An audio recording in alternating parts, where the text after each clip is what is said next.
대통령 부부 공천 개입 의혹 속보입니다. 검찰이 공천 개입 의혹과 관련해 국민의힘 현역 의원들을 소환 조사하고 있습니다. 검찰은 2년 전 창원 의창 보궐선거 당시 김영선 전 의원이 전략 공천을 받은 배경을 들여다보고 있는데요. 당시 경선에 나섰던 예비 후보들도 석연치 않은 결정이었다고 입을 모읍니다. 한편 공천에 관여했던 한기호 의원은 당내 여론조사는 참고용일 뿐이었다는 발언을 한 바 있습니다. 손원혁 기자가 보도합니다. 2022년 보궐선거 당시 국민의힘 공천관리위원회 부위원장을 맡았던 한기호 의원, 창원지검 참고인 조사를 받았습니다. 김영선 전 의원 전략공천 과정에서 윤석열 대통령 당선인의 의사를 전달받았는지 확인하기 위해서입니다. 당시 중앙당 자체 여론조사에서 김 전 의원은 8명 후보 가운데 좋은 성적이 아니었던 것으로 알려졌지만 결과는 비공개였습니다. 중앙당에서 왜 데이터를 안 주는 거예요? 시험을 실화했으면 하셨는지 점수를 알려줄 될 거 아니야.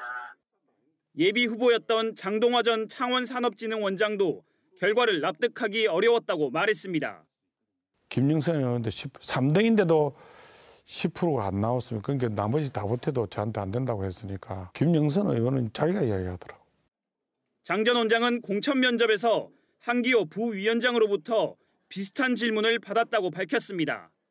당신은 지금 보궐선거 여론조사에서도 압도적으로 1등이고 창원시장 경선에서 1등을 했다.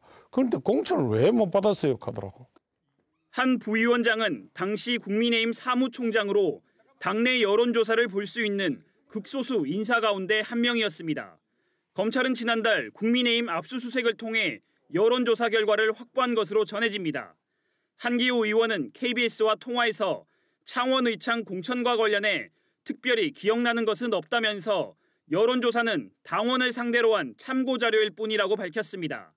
검찰은 한기호 의원에 이어 당시 공관위원을 맡았던 강대식 의원도 조사했습니다.